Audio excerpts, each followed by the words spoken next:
This is the Spirit and Wellness Show. News and information from a higher perspective.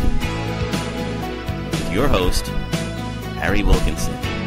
Yes, hello. This is your host, Harry Wilkinson, and welcome once again to the Spirit and Wellness Show. This is the show where we take a look at the days and weeks events, happenings in the world of politics, international news, even technology, sports, everything that affects us, everything that we hear about or interact with through varying forms of media that seem to be all pervasive these days in all kinds of forms, whether it be through traditional forms, through 24-hour cable news networks,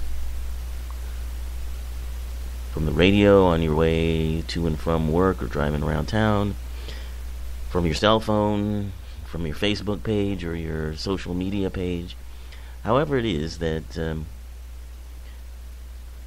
you interact or intersect with these stories, with this information,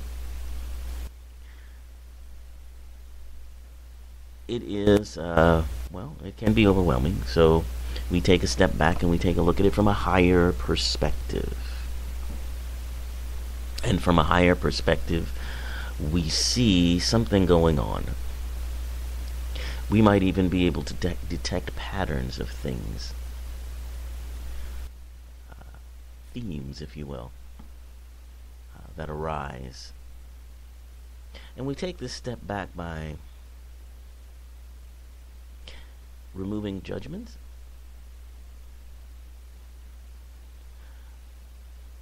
by looking at all of this information that we may be getting and our reaction to it as well, in a non-judgmental way.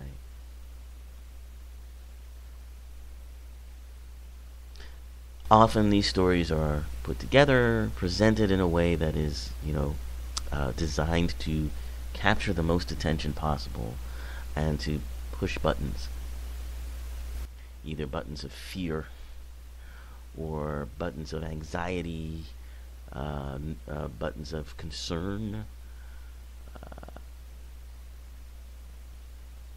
They can be quite manipulative that way. But if you take the step back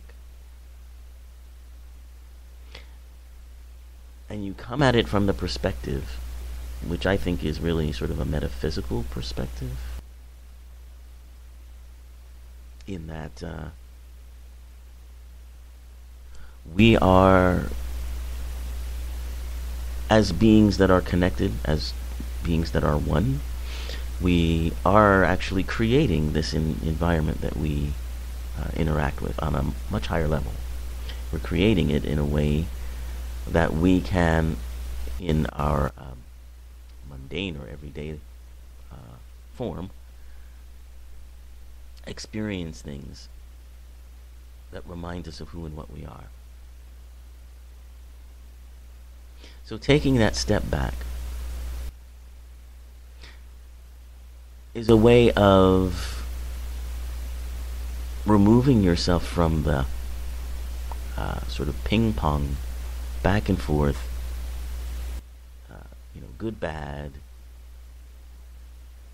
fear, hope, duality, and going behind that and recognizing the oneness. And that we are behind it all. We are creating it all. And when we begin to look at things from that vantage point with non-judgment, we find ourselves with more of a sense of empowerment. We find we can actually take energy from things that might be causing us to be blocked in our growth. And we understand, again, or we become aware of our connection to something beyond just what we seem to perceive, just what looks like is out there. What's outer is actually just a reflection of what's inner and inside all of us. And so taking that step back helps us to remember that.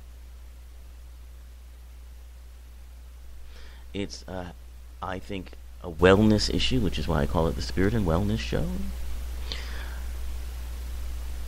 And I think it's very much a wellness issue because it helps to neutralize what might be toxic effects. You know, we're talking a lot on the show the past couple of weeks about, and we're continuing to talk about it, about the fight or flight response that stress triggers. And that the triggering of stress happens in so many ways that sometimes we're not even aware that it's happening, but our bodies are aware, and our bodies are affected by that, as are our minds. And when we're coming from that, stress, fight or flight response, we are not able to be in our authentic bodies in a way. And quite often, as regarding these media stories that I'm talking about and how we sort of process them, quite often those stories trigger these stress responses. Just by hearing about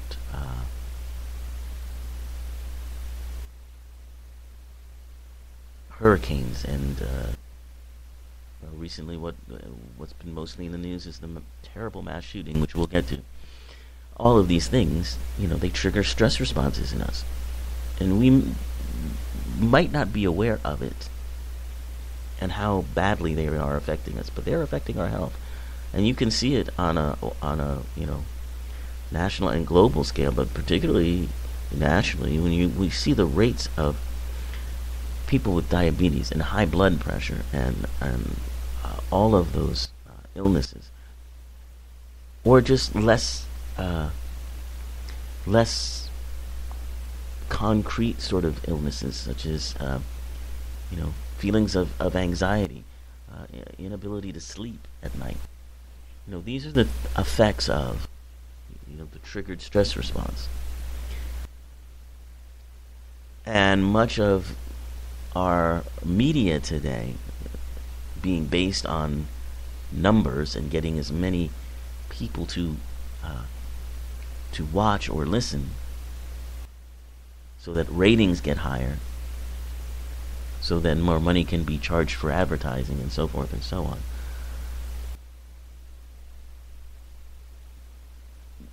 When stress triggers are used for that end, it is, obviously not a good thing for our health. So, in order to be able to interact with that, to protect ourselves from that, we need to have techniques. And part of that technique is taking that step back, looking at these from a higher perspective. So people ask, well, how can you look at something like what just happened in Las Vegas, where this gentleman, Mr. Paddock, went on a shooting spree, the worst mass shooting in American history, 138 people dead, close to 500 injured. How do you look at that? How do you take a step back from that? How do you look at that from a higher perspective? And again, it's from a metaphysical approach. Part of it has to do with just relaxing, which is the subject of our episode today.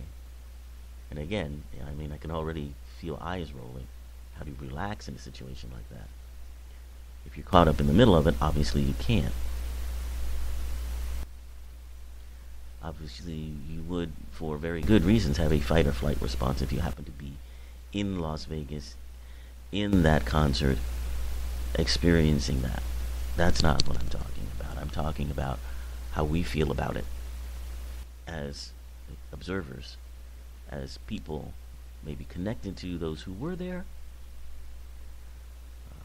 maybe having no direct personal connection other than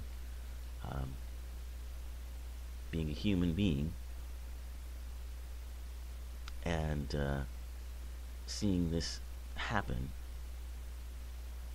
and feeling the emotions that attend to that. So how do you look at that from a higher perspective? Well,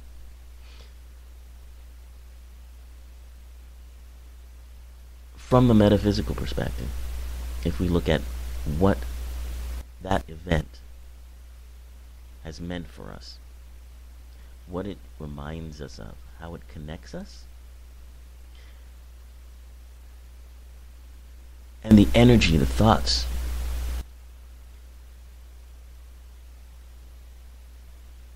that are being sent, are connected to, are being generated from this event. When we look at the questions that are being asked, when we look at what does, for instance, gun culture do to us, when we look at those things, but most importantly, from the spiritual perspective that I'm talking about, is the understanding that we create these events, again, to experience something that at our highest level we would never experience because they're not real. At the level of ultimate truth, it's an illusion. As our bodies, in many ways, are everything in this mundane world that we are actually creating at a subatomic level, which we know from quantum physics, but also we're creating just from the highest level of our being.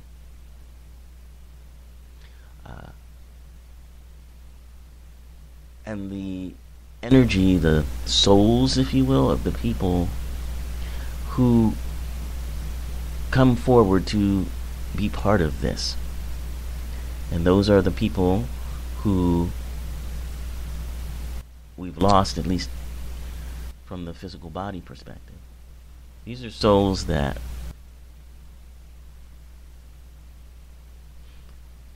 stepped forward to be part of this event, to tell us something, to remind us of something. You know, the past couple of weeks I've talked about this thoughts and prayers idea and how some people have objected to thoughts and prayers being said because they believe that people say that and then don't do anything to help. And I have been talking about how the fact that sincere energy put into thoughts, and if you don't like the word prayer, meditation, whatever you would like to, whatever doesn't push your buttons, but that energy that you send to those in need, those in help, scientifically has been proven to affect people's moods, affect their ability to be strong, courageous, to have insight, to move forward. These are the things that people need in times of tragedy. I'm not saying they don't need material goods. I'm not saying they don't need money. By all means, send those. By all means. But while those take longer to get to where they are needed, and sometimes, unfortunately, don't, as we've seen in Puerto Rico, the energy that is sent through our ability to connect to human beings on a, for lack of a better word, thought level, energy level, that's immediate.